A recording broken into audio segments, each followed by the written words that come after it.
오늘 함께 보실 하나님의 말씀은 빌립보서 4장 1절로 9절 말씀입니다. 신약성경 322페이지에 있습니다. 빌립보서 4장 1절로 9절 말씀. 저와 여러분이 한 절씩 교독하고 마지막 9절은 함께 읽도록 하겠습니다. 그러므로 나의 사랑하고 사모하는 형제들, 나의 기쁨이요 면류관인 사랑하는 자들아, 이와 같이 주 안에 서라. 듀어를 권하고 순두개를 권하노니 주 안에서 같은 마음을 품으라. 또 참으로 나와 멍에를 같이 한 내게 구하노니 복음에 나와 함께 힘쓰던 저 여인들을 돕고 또한 글레멘드와 그 외에 나의 동역자들을 도우라. 그 이름들이 생명책에 있느니라. 주 안에서 항상 기뻐하라. 내가 다시 말하노니 기뻐하라. 너희 관용을 모든 사람에게 알게 하라. 주께서 가까우시니라. 아무것도 염려하지 말고 다만 모든 일에 기도와 간구로 너희 구할 것을 감사함으로 하나님께 아뢰라. 그리하면 모든 지각에 뛰어난 하나님의 평강이 그리스도 예수 안에서 너희 마음과 생각을 지키시리라. 끝으로 형제들아, 무엇에든지 참되며 무엇에든지 경건하며 무엇에든지 옳으며 무엇에든지 정결하며 무엇에든지 사랑받을 만하며 무엇에든지 칭찬받을 만하며 무슨 덕이 있든지 무슨 기림이 있든지 이것들을 생각하라. 너희는 내게 배우고 받고 듣고 본 바를 행하라. 그리하면 평강의 하나님이 너희와 함께 계시리라. 아멘. 사도 바울이 사랑하는 빌립보 교인들에게 쓴 편지, 곧 이 빌립보서는 이제 서서히 막을 내리고 있습니다. 그래서 사도는 마지막 권면을 하고 있는데, 사실 10절 이후부터는 이 빌립보 교회가 사도 바울에게 보내준 그 헌금에 대한 감사와 이어서 끝인사로 편지가 끝나고 있기 때문에 어떻게 보면 오늘 본문이 이 빌립보서를 마무리 짓는 사도의 최종적인 권면이라고 할 수 있습니다.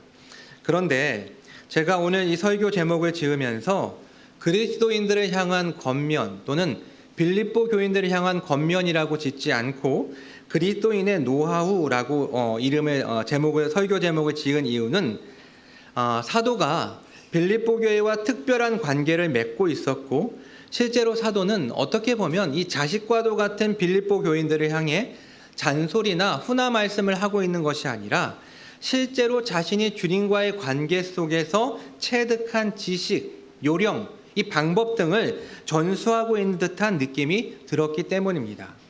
그리고 사도가 전수하고 있는 이 그리스도인의 노하우는 시 공간을 넘어서 오늘 우리에게 전달되고 있습니다. 그럼 그 내용을 하나씩 살펴보도록 하겠습니다. 먼저 1절을 보면 그러므로라는 단어로 문단이 시작되고 있습니다. 여기서 이 그러므로라는 단어는 인과 접속사로 어떤 원인이 먼저 나오고 그렇기 때문에 어떻다라는 결과나 어떻게 해라라는 명령으로 문장이 끝나는 경우가 많습니다. 예를 들어 본다면 야식을 먹으면 살찐다라는 원인이 나왔죠. 그렇기 때문에 일찍 죽는다라는 결과나 아니면 열심히 운동을 해라라는 명령으로 끝날 수 있는 것입니다. 그런데 오늘 본문 1절에는 명령이 나옵니다. 어떠한 명령입니까? 그렇기 때문에 너희는 빌립보 교회는 이와 같이 주 안에 서라라고 명령하고 있습니다.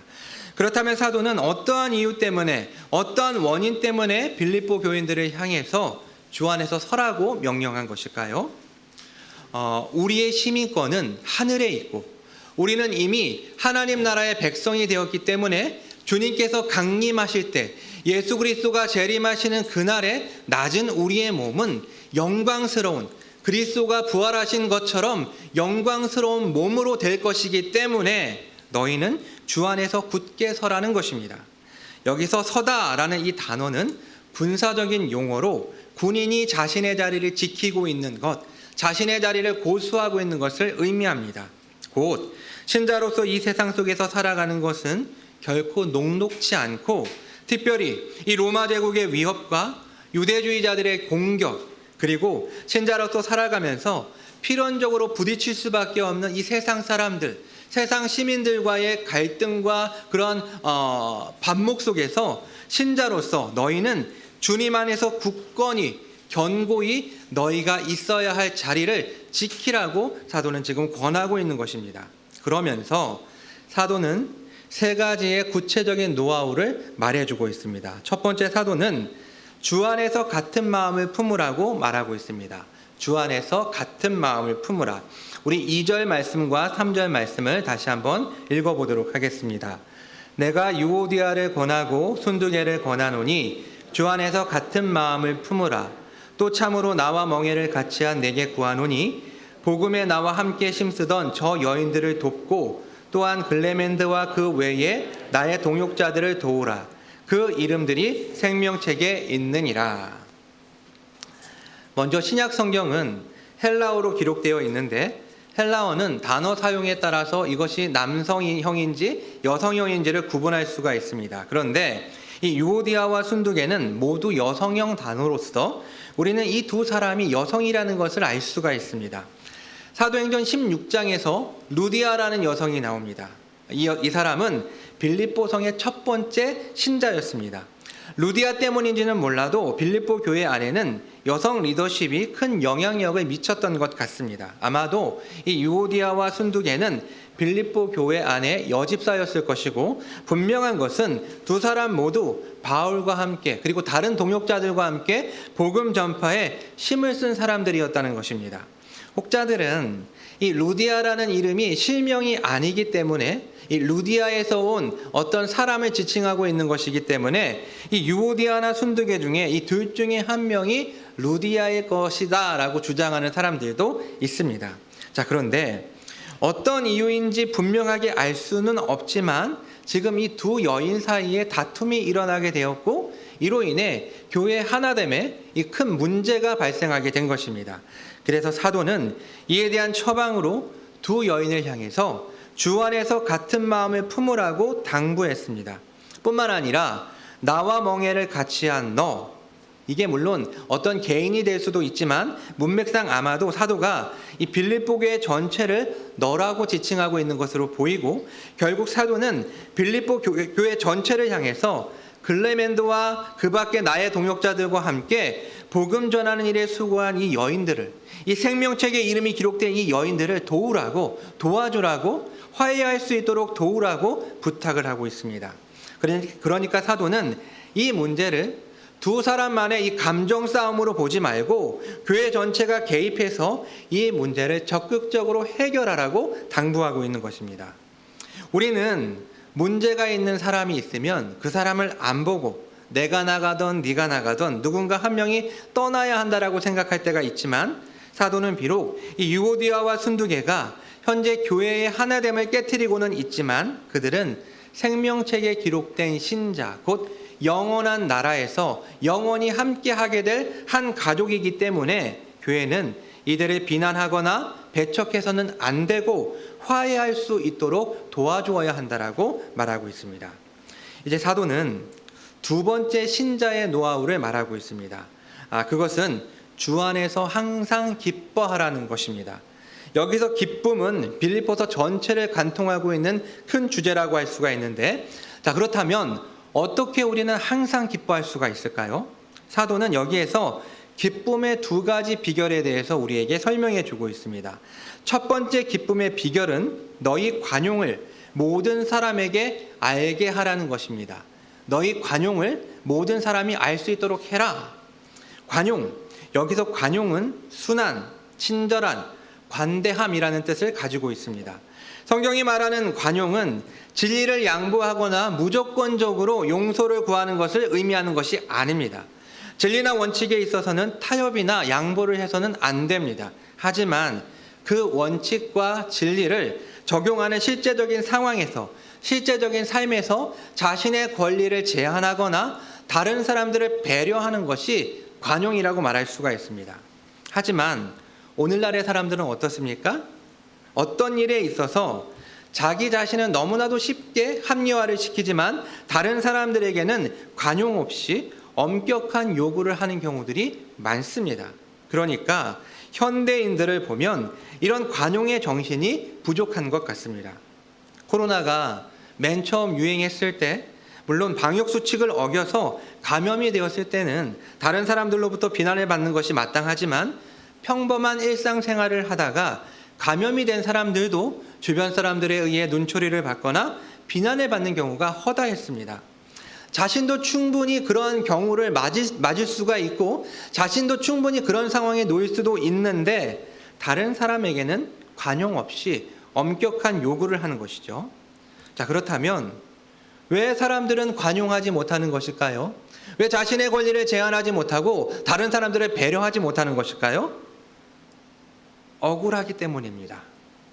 약삭빠르게 행동해야 살아남는 이 세상에서 관용의 자세로 살다 보면 손해를 보는 것 같고, 나는 좋은 의도로 선의를 베풀지만 다른 사람들에게 오해를 받고 비난을 당하기 때문입니다. 그런데 이에 대해서 사도는 뭐라고 말하고 있습니까? 주께서 가까우시니라. 주께서 가까우시니라 라고 말씀하고 있습니다. 여기서 주께서 가깝다라는 의미는 또 두 가지로 이해할 수가 있는데요. 먼저 주님이 가까이, 주님이 근처에 계신다라는 의미입니다. 곧 다른 사람들을 위해서 관용하면 처음에는 손해를 보는 것 같고 억울하게 느껴질 때가 분명히 있지만, 계속해서 그 말씀에 순종하면 우리는 어떠한 유익을 얻게 될까요? 오히려 가까이 계신 주님의 도우심을 경험하고 그 가운데 놀라운 주님의 임재를 경험할 수 있게 되는 것입니다. 주님이 가깝게 나와 함께 하신다는 것을 다른 사람들을 돕고 다른 사람들에게 관용을 베풀 때 그것을 더 크게 느낄 수 있다는 것입니다. 두 번째로, 주님이 가깝다라는 의미는 주님이 곧 다시 오신다라는 의미입니다. 이제 예수님은 최후의 심판자로 이 땅에 오실 것이고 우리의 모든 행동은 주님께서 판단해 주실 것입니다. 때문에 관용을 베푸는 것은 결코 손해보는 장사, 억울한 장사가 아닙니다. 오히려 주님의 말씀을 붙들고 그 말씀에 순종하여 관용을 베푼 것으로 인해 우리는 주님으로부터 더 큰 칭찬을 받게 될 것입니다. 사랑하는 여러분, 억울해하지 말고 관용을 베푸십시오. 나의 권리 제한과 배려를 통해서 이웃들이 살아나고 유익을 얻을 때 우리는 하늘의 기쁨을 누릴 수 있게 됩니다. 우리가 기쁨을 얻을 수 있는 첫 번째 비결은 바로 우리의 관용을 다른 사람들에게 베풀 때 우리는 참된 기쁨을 얻게 되는 것입니다. 항상 기뻐할 수 있는 두 번째 비결은 아무것도 염려하지 말고 감사함으로 기도하는 것입니다.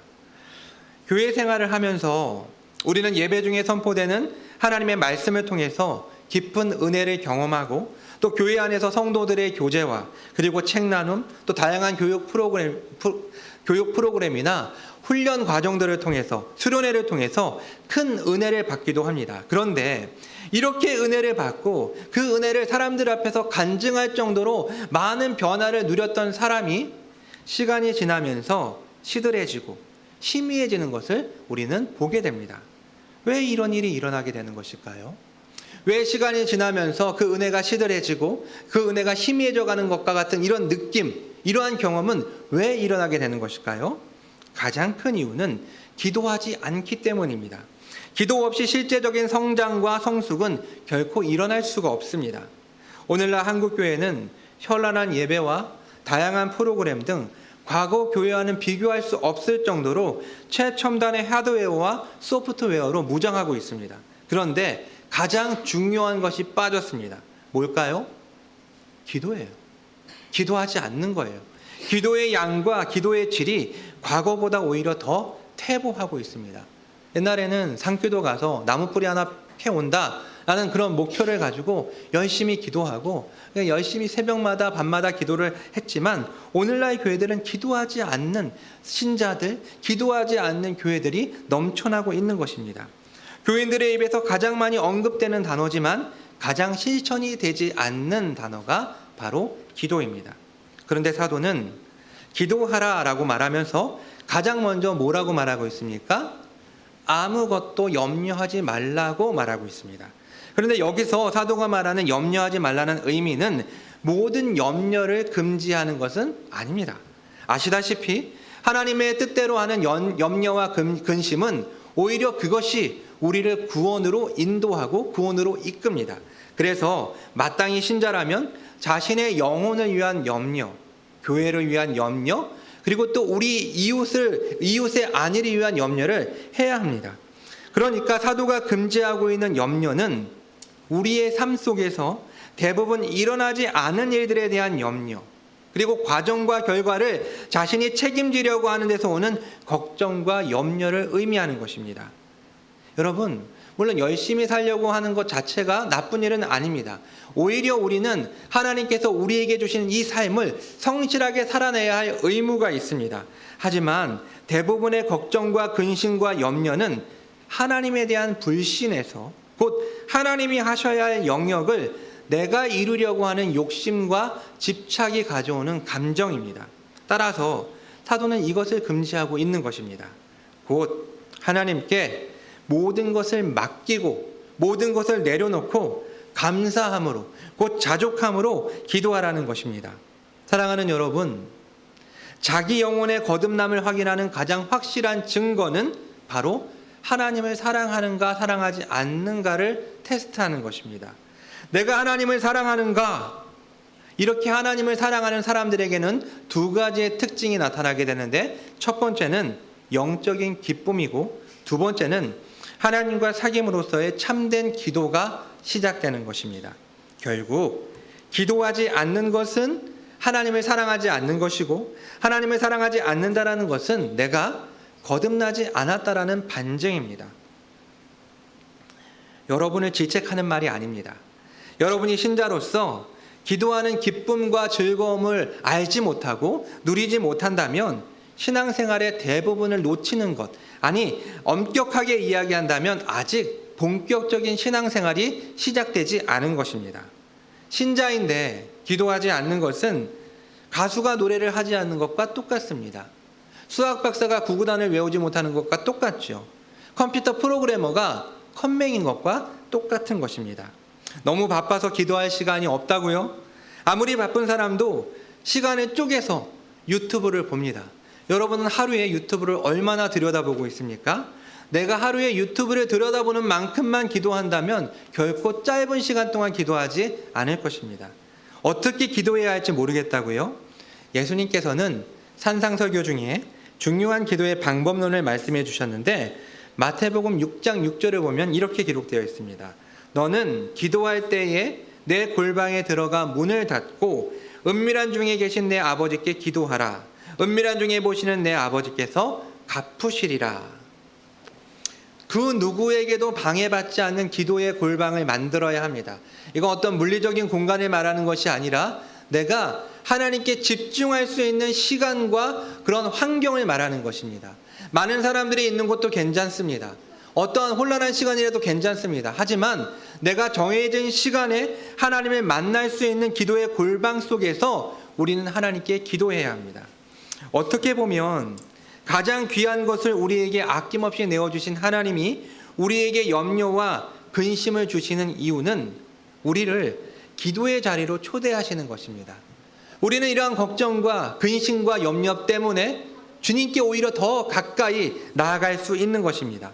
따라서 이러한 때에 기도하지 않으면 우리는 그 근심과 염려로부터 헤어나올 길이 없습니다. 자, 이렇게 하나님 앞에 모든 것을 내려놓고 자족하는 마음으로 기도하면 어떠한 일이 생길까요? 우리가 원하고 바라는 대로 모든 일이 척척 다 일어날까요? 그에 대한 답변이 7절에 나와 있습니다. 우리 7절 말씀을 같이 읽어보겠습니다. 그리하면 모든 지각에 뛰어난 하나님의 평강이 그리스도 예수 안에서 너희 마음과 생각을 지키시리라. 사실 우리의 안에 있는 이 염려와 근심은 우리의 마음으로부터 시작됩니다. 마음에 걸리는 문제, 마음에 걸리는 사람으로부터 시작되어서 그것이 증폭되고 그것이 확장되어서 우리 삶 전체를 잡아먹게 되는 것입니다. 따라서 우리가 모든 것을 내려놓고 자족하는 마음으로 하나님께 기도하면 하나님의 평강이 그리스도 예수 안에서 우리의 마음과 우리의 생각을 지켜주십니다.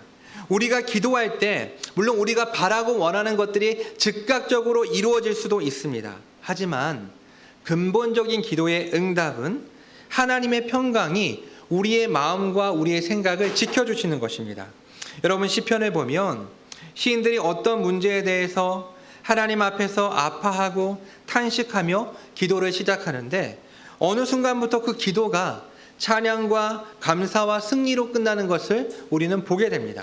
우리가 너무나도 잘 알고 있는 시편 73편에 아삽의 시만 보더라도 시인은 이 악인의 형통함 때문에 하나님 앞에 원망과 불평으로 이 기도를 시작하고 있습니다.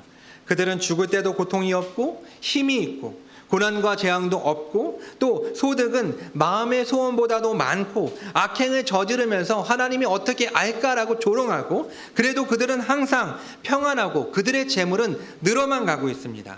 반면에 자신은 종일 재난을 당하며 아침마다 징벌을 받는다고 말합니다. 이렇게 괴로워하면서 하나님 앞에 불평과 원망을 내려놓던 시인은 17절에서 대반전을 맞게 됩니다. 하나님의 성소에 들어갈 때에야 그들의 종말을 내가 깨달았나이다. 사실 상황은 바뀐 것이 아무것도 없습니다. 시인이 기도했다고 해서 이 악인들이 죽거나 악인들이 망한 것이 아니에요. 하지만 시인이 기도하는 순간 그를 불편하게 했던 이 문제와 사람이 더 이상 그의 마음속에서 증폭되지 않았고 마음과 생각이 주님의 지키심 앞에 냉정하게 그 문제를 바라보고 무엇보다도 하나님과의 관계 속에서 그 문제를 재해석하게 되면서 이제 시인은 주님을 찬송하면서 그 시를 끝맺고 있는 것입니다. 이처럼 하나님의 평강이 우리의 마음과 생각을 지키는 것이 얼마나 근본적인 기도의 응답인지 우리는 발견하게 됩니다. 하나님이 힘이 없어서, 하나님이 능력이 없어서, 하나님의 손이 짧아서 우리의 기도에 하나님이 응답해 주시지 않는 것이 아닙니다. 하나님은 능히 그것을 하실 수 있는 분이시지만 하나님께서는 더 근본적이고 더 원리적인 기도 응답으로 우리에게 응답해 주시는 것입니다. 다시 한번 정리하면 하나님이 우리에게 염려와 근심을 주시는 이유는 우리를 기도의 자리로 초대하시고 이 과정 속에서 진심으로 하나님을 믿고 의지하는 사람으로 우리를 빚으시기 위함입니다. 그리고 무엇보다 우리는 이러한 하나님을 즐거워하고 기뻐할 수 있습니다. 결국 우리가 모든 것을 내려놓고 주님 앞에 기도할 때 우리는 참된 기쁨을 얻을 수 있게 되는 것입니다. 자, 지금까지 주 안에서 같은 마음을 품고 주 안에서 항상 기뻐하라는 노하우를 전수한 사도는 이제 세 번째로 생각하고 실천하라고 명령합니다. 8절과 9절 말씀인데요. 같이 한번 읽어보겠습니다. 그토록 형제들아 무엇이든지 참되며 무엇에든지 경건하며 무엇에든지 옳으며 무엇에든지 정결하며 무엇에든지 사랑받을 만하며 무엇에든지 칭찬받을 만하며 무슨 덕이 있든지 무슨 기름이 있든지 이것들을 생각하라. 너희는 내게 배우고 받고 듣고 본 바를 행하라. 그리하면 평강의 하나님이 너희와 함께 계시리라. 아멘. 사도는 끝으로 라고 말하면서 이제 1절에서 주 안에서 굳게 서라라는 이 권면의 시작을 이제 8절과 9절로 마무리를 짓고 있습니다. 빌립보 교회가 참된 신자로서 무엇을 생각하고 무엇을 실천해야 하는지를 이제 상세하게 설명하고 있는 것입니다. 생각하라라는 것은 다른 말로 표현하면 채우라라는 말로 바꾸어서 이해할 수가 있습니다. 곧 마음속의 근심과 염려를 하나님 앞에 내려놓고 하나님의 평강을 통해 해결을 받은 후에 그 마음속에 덕과 기림을 생각해라. 곧 그것으로 채우라는 의미입니다. 여기서 덕은 최고의 선, 최고의 가치를 의미합니다. 그리고 기림은 대대로 기념되거나 존경할 만한 행동을 의미합니다. 그러니까 우리의 마음을 최고선과 존경할 만한 가치로 가득 채우라는 것입니다. 그리고 이것을 6가지로 구체화하고 있는데 무슨 일이라도 참되며 고결하며 올바르며 순결하며 사랑받을 만하며 칭찬받을 만한 것으로 채우라는 것입니다. 우리의 마음은 마치 잔과 같아서 무엇으로 채우느냐에 따라 그것이 담겨집니다. 하나님 없이 세상의 것들을 보면서 그것들을 묵상하면 결국 내 마음대로 내 뜻대로 만사가 이루어지지 않기 때문에 우리 마음속은 걱정과 근심과 염려로 가득 찰 것입니다. 사도는 이 문제를 하나님 앞에서 해결받고 우리의 마음속에 이 6가지 최고선과 존경할 만한 가치로 가득 채우라고 명령하고 있는 것입니다. 이제 사도는 9절에서 실천해야 할 것들을 제시하고 있습니다. 그게 뭘까요? 그것은 이미 빌립보 교회가 배우고 받고 본 것들로서 사도 바울이 빌립보 교회에 전해준 예수 그리스도의 복음입니다. 그러니까 사도는 마지막으로 그리스도의 복음을 실천하며 살라고 말하고 있는 것입니다. 사랑하는 여러분, 신자는 하나님의 평강으로 마음과 생각을 지키고 최고의 선과 존경할 만한 가치로 마음을 가득 채우는 것에서 멈추면 안 됩니다. 이미 받은 복음, 우리가 성경을 통해 배우고 받고 듣고 본 그 복음을 우리의 삶 속에서 열심히 실천하며 살아야 하는 것입니다.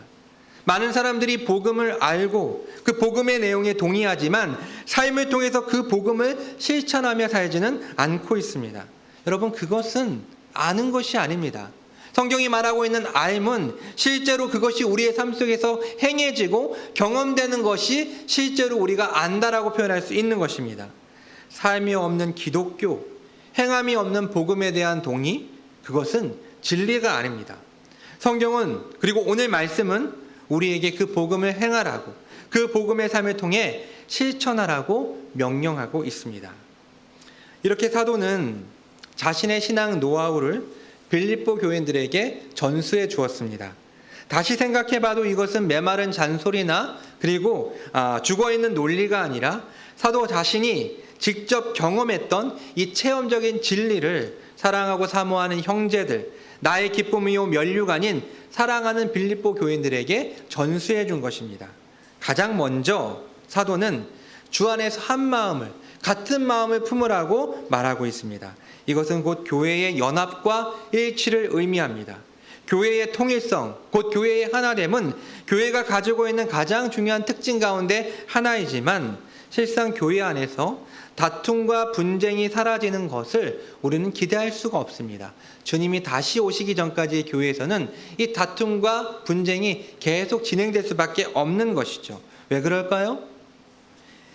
교회 안에는 다양한 죄인들이 모여 있기 때문입니다.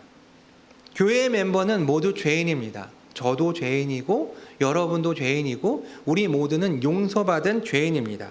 따라서 좀 성숙한 죄인과 덜 성숙한 죄인, 그리고 나와 생각과 판단이 전혀 다른 죄인들이 한 장소에 모여서 어우러져 있는 것이 바로 교회입니다. 때문에 갈등과 반목과 분쟁이 일어나는 것은 어떻게 보면 지극히 당연한 일입니다.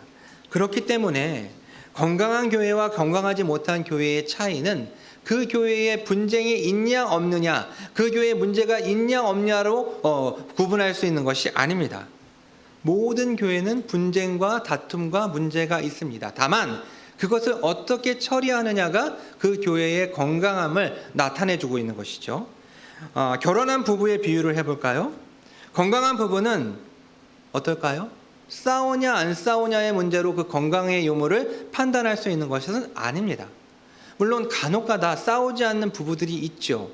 예, 비정상입니다. 그건 정상적인 상태가 아니에요. 부부는 저만 싸우는 건 아니잖아요, 그렇죠? 예, 부부는 싸우게 되어 있어요. 그게 정상이에요. 그런데 이 건강한 부부는 어떻게 싸우느냐, 싸운 다음에 그 문제를 어떻게 처리하느냐가 다릅니다. 그게 그 부부의 건강함을 나타내준 척도라고 말할 수가 있습니다. 교회도 마찬가지입니다. 자, 나랑 딱 맞는 교회는 이 세상에 있을 수 없습니다. 단언컨대 나랑 딱 맞는 교회는 이 세상에 없습니다. 교회는 그러한 공동체가 아닙니다. 하나님의 부르심 속에 예수 그리스도 안에서 치열하게 하지만 행복하게 하나됨을 이루어가는 것이 바로 교회, 이 교회라는 공동체이고, 때문에 교회는 주 안에서 한 마음을 품어야 합니다. 하나됨을 위해 힘써야 합니다. 두 번째로 사도는 주 안에서 기뻐하라고 말합니다. 주 안에서 항상 기뻐하라. 내가 다시 말하노니 기뻐하라. 사도는 지금 명령하고 있습니다. 여러분, 무슨 말일까요? 현실을 무시하고 마인드 컨트롤을 하라는 것일까요? 기뻐하라는 말을 계속해서 되뇌이면 그 말에 힘이 있어서 그 기쁨이 실제로 우리의 삶 속에서 이루어진다라고 말하고 있습니까? 그것은 복음도 아니고 이것은 기독교가 아닙니다. 사교입니다. 일반적으로 사람들에게 기쁨은 수동적입니다. 그래서 뭔가 채워지거나 해소되면 기쁨을 느낍니다. 하지만 사도는 능동적으로 기뻐하라고, 그것도 항상 기뻐하라고 명령하고 있습니다. 여러분, 아시다시피 지금 사도는 로마 감옥에 갇혀 있는 상태에서 생사를 알 수 없는 그런 상황에 놓여 있습니다. 그리고 또한 이 편지를 받고 있는 빌립보 교회는 물론 다른 교회들에 비하면 양반이지만 당장 이 유오디아와 순두개의 다툼 속에 교회가 분열 위기에 있었고, 그리고 또 유대주의자들의 영향력이 서서히 교회를 향해 다가오고 있는 실정이었습니다. 따라서 당장 이러한 현실만 놓고 보면 기뻐하라는 이 사도의 명령은 굉장히 비현실적인, 이상적인, 그래서 몰라도 뭘 모르는 소리와 같습니다. 하지만 사도는 성령의 감동 속에 이 편지를 쓰고 있고 그의 기뻐하라는 명령은 분명합니다. 그렇다면 우리는 어떻게 사도의 이 의도, 이 기뻐하라는 의도를 파악할 수가 있을까요? 본문 속에 그 해답이 있습니다. 바로 주 안에서 항상 기뻐하라는 것입니다. 주 안에서 항상 기뻐하라.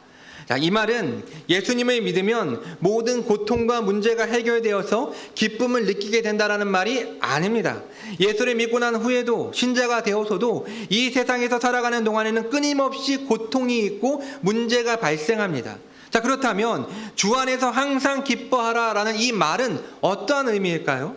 먼저 이것은 예수님을 믿어서 이 땅에서 뭔가가 채워지고 해소되니 기뻐하라는 것이 아니라 예수 그리스도께서 이미 우리를 위해 이루신 그 구원의 공로, 곧 나를 위해 이 땅에 오시고 사시고 죽으시고 부활하심으로 그 성취하신 그 구원이 나에게 주어졌기 때문에 기뻐하라는 것입니다.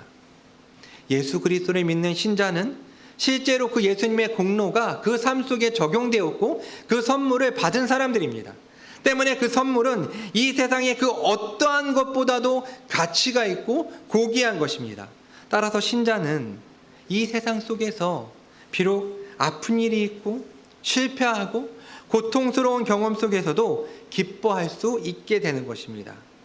신자가 되기 이전과 달리 이 고통을 보는 시각, 고통을 대하고 고통을 처리하는 그 변화가, 관점의 변화가 생기게 된 것입니다. 물론 이 고통에도 경중이 있고 때때로 우리가 감당하기 힘든 고통 속에서 이 사실을 알고 있음에도 그것이 우리를 사로잡음으로 우리가 기쁨으로 나아가지 못할 때가 있습니다. 하지만 이것은 주님의 약속이고 우리는 이 진리가 더 깊숙이 우리 삶 속에 들어올 수 있도록 주 안에서 지속적으로 계속해서 머물러 있어야 합니다. 이 기쁨에 대한 주님의 약속을 한번 살펴볼까요? 요한복음 16장 22절입니다.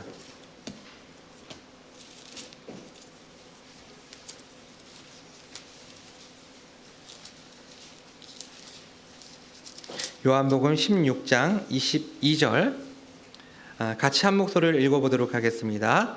지금은 너희가 근심하나 내가 다시 너희를 보리니 너희 마음이 기쁠 것이요 너희 기쁨을 빼앗을 자가 없으리라. 아멘. 예수님께서는 제자들을 떠나시기 전에 아무도 빼앗을 수 없는 기쁨을 주시겠다라고 약속하셨습니다. 또 한 말씀 한번 찾아보겠습니다. 요한복음 17장 13절입니다.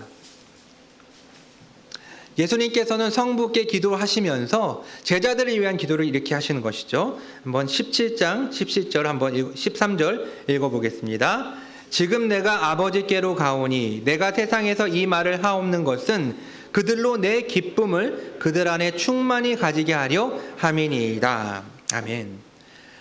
아무도 빼앗을 수 없는 기쁨, 그리고 예수님 안에 있었던, 예수님이 가지고 있었던 그 기쁨을 예수님은 이제 신자에게 주시는 것입니다. 따라서 이 기쁨이라는 것은 모든 신자들이 가지고 있는 가장 중요한 특징 가운데 하나이고, 이 땅을 살아가는 신자로서 우리는 이 기쁨을 누리기 위해 계속해서 주 안에 머물러 있어야 합니다. 사랑하는 여러분, 주 안에서 항상 기뻐하십시오. 이것은 주님의 명령이요 우리를 향한 주님의 약속입니다. 마지막으로 사도는 신자의 마음속에 근심과 염려로 채우지 말고 최고 선과 존경할 만한 가치로 마음을 채우고 자신이 지금까지 전해준, 그래서 빌립보 교회가 사도로부터 배우고 받고 듣고 본 그 그리스도의 복음을 실천하며 살라고 명령합니다. 기독교가 만일 지식 체계나 어떠한 사상이라면 굳이 신자는 이 세상 속에서 살 필요가 없고, 교회는 절처럼 사찰처럼 산속에 들어가는 것이 더 나을 것입니다. 하지만 신자는 이 세상 속에서 치열하게 살아가고 있고, 교회는 바로 우리 옆에 존재하고 있습니다. 왜 그럴까요? 바로 삶의 실천 때문입니다. 예배를 통해, 그리고 말씀을 통해 은혜를 받은 신자는 교회 문지망을 넘어가면서 모두를 달리해서 세상 사람 모두로 바꾸어서 살다가 일주일이 지난 후 다시 예배당 모두를 켜고 이 예배당에 앉아서 예배를 드리는 것이 아니라 주신 그리스도의 복음, 받은 하나님의 은혜를 가지고 우리의 삶 속에서 치열하게 그것을 실천하는 것, 이것이 바로 신자의 삶입니다. 사랑하는 여러분, 노하우를 받은 사람들의 특권은 그만큼의 시행착오를 줄일 수 있는 것입니다. 마치 먼저 그 길을 걸어갔던 선배의 안내를 통해서 더 손쉽게, 그리고 더 안전하게 목적지를 향해 갈 수 있는 것이죠. 오늘 사도는 신자로서, 그리스도인으로서 어떻게 살아야 하는지에 대한 노하우를 우리에게 전수해 주었습니다. 저와 여러분이 주님 안에서 한 마음을 품고 주님 안에서 기뻐하며 우리의 마음속에 걱정과 염려로 가득 채우는 것이 아니라 최고 선과 그리고 존경할 만한 가치를 채우고 받은 그리스도의 복음을 실천하며 존귀한 신자의 모습으로 이 세상을 살았으면 좋겠습니다. 함께 기도하겠습니다.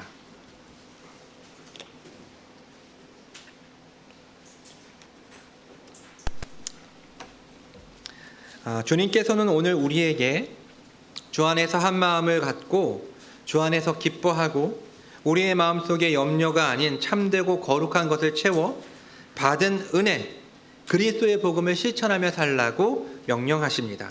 이 시간 잠잠히 주의 말씀을 다시 한번 되새기며 함께 기도하도록 하겠습니다. 기도하겠습니다.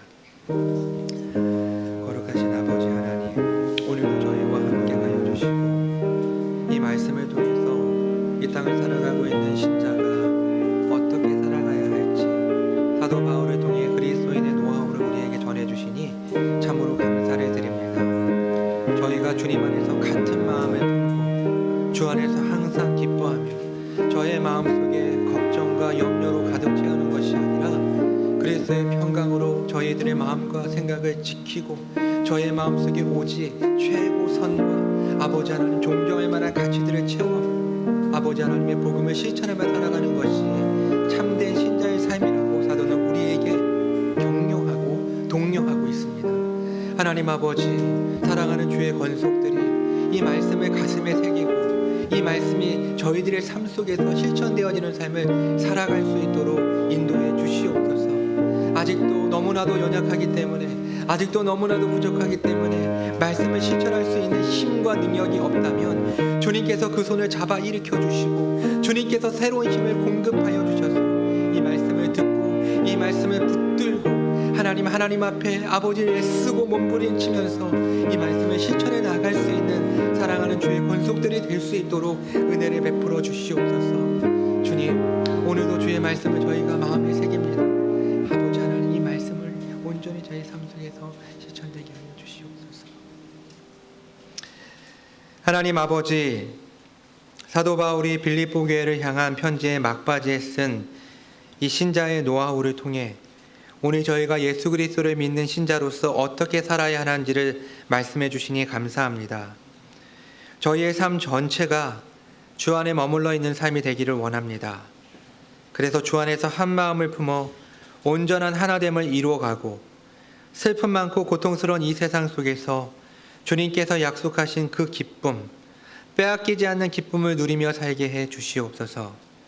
하나님, 질그릇과 같이 깨어지기 쉬운 저희의 마음, 쉽게 염려와 걱정이 찾아들지만 그리스도의 평강을 통해 저희 마음과 생각을 지키고 오직 참되고 거룩한 것으로 저희의 마음을 채워 날마다 받은 은혜와 복음을 실천하는 삶을 살아가는 모든 주의 권속들이 될 수 있도록 인도해 주시옵소서. 이 모든 말씀 예수님의 이름으로 기도합니다. 아멘.